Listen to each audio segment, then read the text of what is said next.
Môre almal, ek besef nou dat my beginskuifie in Engels is. Ek is nou, ek open sommer met Engels, so vergeet my maar, ek het nou glad nie dit agtergekom nie. Die pastoor neem die mikrofoon by die aanbiddingsleier, terwyl die gemeente steeds in 'n stil, plegtige gesteldheid van aanbidding is. Hy dra na die aanbiddingsspan toe en sê, kom ons sing nou 'n koortjie, een van die Afrikaanse koortjies. Skielik trek daar 'n golf van opgewondenheid deur die klein kerkie. Daar is 'n geskuifel, mense begin uit te sprei en maak plek tussen hulself en hul bure. Iets is besig om te gebeur en dit blyk almal weet wat dit is, behalwe ek, die gas. Die aanbiddingsleier neem sy plek voor sy span in. Sy gehoor gereed om van hom te ontvang. En nou is ek senuweeagtig. Hy begin sy resitatief. Een môre en die gehoor raak mal. Stap Maria. Hulle juig hom toe. Met droefheid na die graf. Hulle lig hul hande tot God. Halleluja! Hulle stem saam. Hy herhaal harder. Halleluja! Hulle skree in ooreenstemming. Die Here het opgestaan. Hierdie verklaring word ontvang met amens en hallelujas. En dan begin die band met Een môre stap Maria. Julle ken dit nie? Die reeds harde band gooi nou alle auditiewe heilsame versoeking uit by die venster en draai die volume selfs hoër op.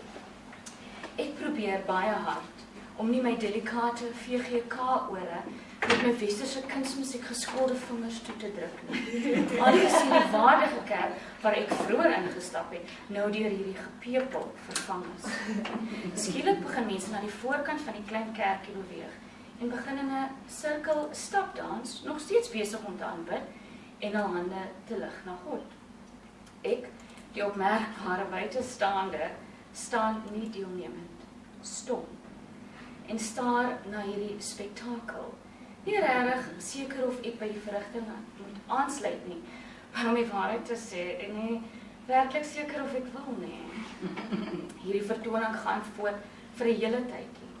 Nog 'n koortjie word ingelei en dieselfde prosedure, die singery, die klappery, die dansry, maar daar is nie nou tyd vir 'n resitatief. Na 20 minute en slegs 2 koortjies is ons almal uitgeput. Die band speel ongejaagd sy afsluitende harmoniese progressies en die musiek raak uiteindelik sagter. Nat geswete dansers beweeg nou hygend terug na hul sitplekke, waai hul gloeiende gesigte koel met hul hande en uiteindelik gaan die gewone geskeduleerde aanbidding voort. Staan op een plek, geen onnodige bewegings, hande na die hemelige lig, Hillsong lirieke op die oorhoofse projektor en ek lig weer my hande. Okay,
voice.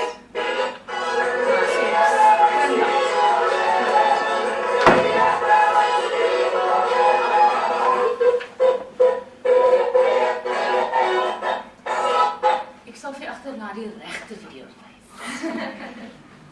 Gedurende my magisterstudie oor die musiek van 3 bruin komponiste afkomstig van Genadendal, is ek gedurig uitgedaag om te verduidelik wat ek bedoel wanneer ek genoem het dat hul komposisies 'n koortjie klank het. Ek het dit moeilik gevind om my aanname op daardie stadium in akademiese terme te verduidelik, al is dit 'n klank wat vir myself en die breë bruin gemeenskap baie bekend is. Ek het in die Verenigde Gereformeerde Kerk of VGK groot geword. Hier is die koortjie.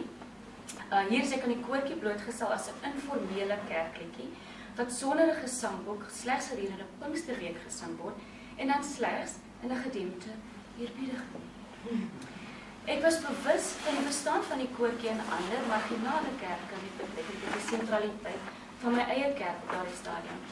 En ek het die koortjie met Pinkster en tentkerke geassosieer, na wie se kerklede daar afkeerig na verwys is as happy clappies.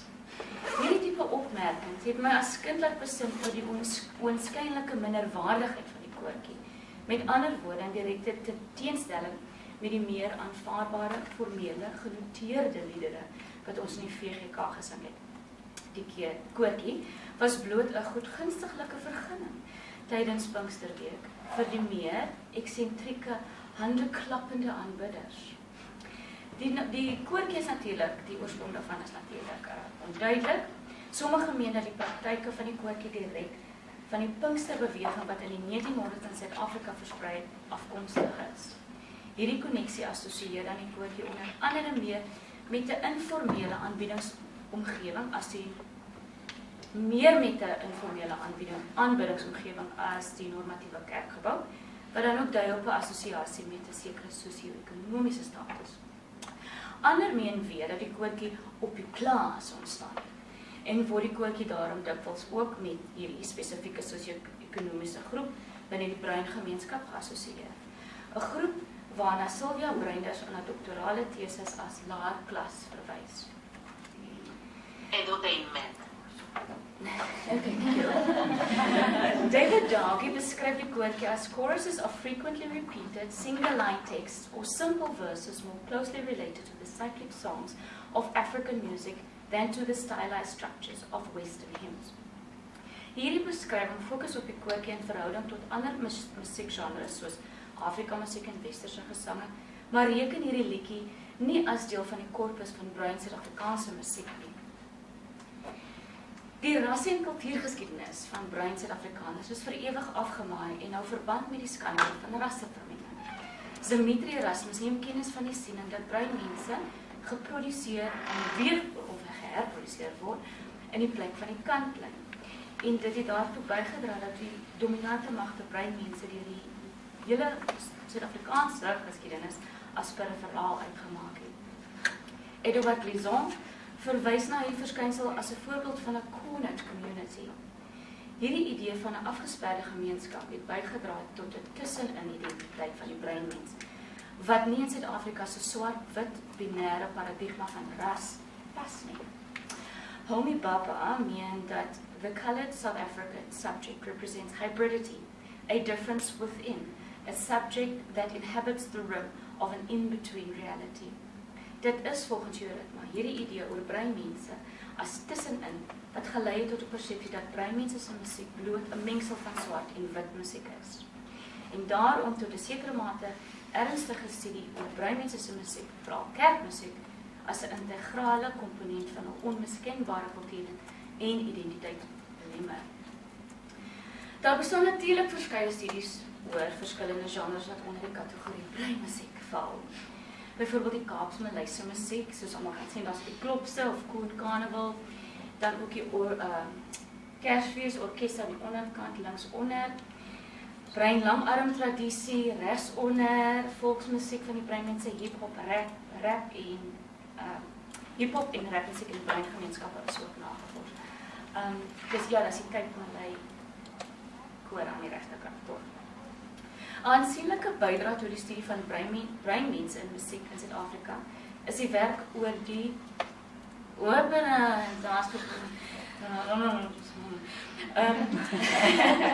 die boek oor die Eon groep. Hierdie boek bespreek egter die beoefening van westerse kunsmusiek deur bruin mense en dis nie musiek wat deur kultuurleiers as uniek tot hul kulturele identiteit beskou word nie.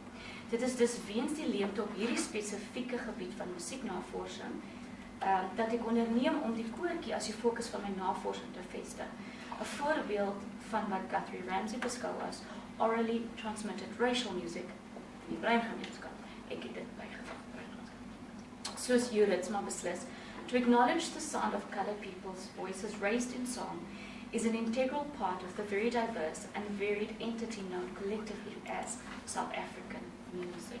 Kom ons kyk na hierdie enetjie werk, asseblief toe. Dis nou op die konsert.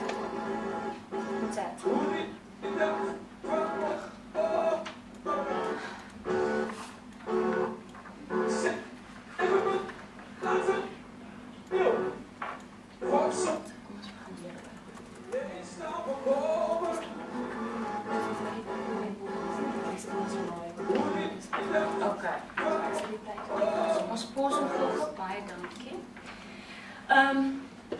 Wat ek in elk geval nog gaan sê het betrekking op hierdie video.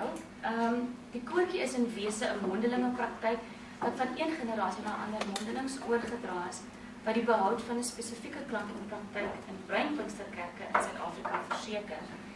Dis nie net 'n gewyde liedjie, maar 'n vertoning. En die kompleksiteit of intrige vir my lê in die aanbieding daarvan. Die uitvoering van 'n koortjie in die kerk en konsertsaalomgewing, veral die eerste in 'n stel wat uitgevoer word, bestaan uit 3 fases en ek gaan nou net vinnig daardeur hardloop. Die eerste fase noem ek die uiteensetting waar die worship leader of die aanbiddingsleier die koortjie voordra. En dan die band op hierdie stadium slegs agtergrond en verskaf musikale tussenspel en so die aanbiddingsleier hy improviseer basies die teks. En dan die tweede fase is die ontwikkeling waar die tempo en die karakter bietjie verander en dan word die koortjie dan nou gesing met die gemeente aan een terwyl die aanbiddingsleier die koortjie inlei heeltyd. Hierdie verskynsel is wat Samuel Floyd beskryf as the illusion of speech and narrative conversation tussen die gehoor en die aanbiddingsleier. Dit word ook ooreenstemming genoem of agreement. Dan die derde fase is die hoogtepunt vir my, waar die gemeente in 'n anti-kloksgewyse sirkel voor gaan dans en so aan. En dit herinner aan die ringshot van Afro-Amerikaanse slawe wat tydens aanbidders in 'n kring beweeg terwyl hulle hul voete skuifel en stamp en met hul hande klap. Volgens Simon Sekoe, 'n Khoi-afstammeling en komponis van Afrikaanse kerkliedere in die breingemeenskap, kan hierdie sirkelbeweging egter toegeskryf word aan die aanbiddingsrituele van onder andere die Khoi-san. My voorlopige navorsing oor die onderwerp van die koortjie as 'n soniese aanduiding van 'n bevolkingsgroep ontlok natuurlik vrae oor die verskillende forme van die koortjie, veral die koortjie as 'n voorstelling van 'n lewende argief en die aanwending daarvan as kommersiële onderneming. Soos genoem, is die koortjie dikwels gekoppel aan 'n bepaalde sosio-ekonomiese groep binne die breingemeenskap. Daarom het hierdie studie ook ten doel om probleme rakende die kleur- en rasseparadigma in Suid-Afrikaanse musiekstudies na apartheid te adresseer. Ten slotte is dit my hoop dat hierdie studie oor die koortjie as soniese aanduiding van 'n bevolkingsgroep sal demonstreer dat die koortjie verskynsel vir sekere groepe en individue van die breingemeenskap as 'n voertuig vir geestelike en kulturele uitdrukking dien, waardeur hulle vir hulself of onsself 'n unieke plek in die musikale panorama van Suid-Afrikaanse mondelinge geskiedenis kan skep. Volume.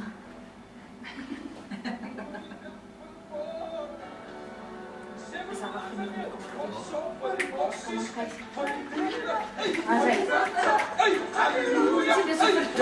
dit. Kom maar opstaan. What's up,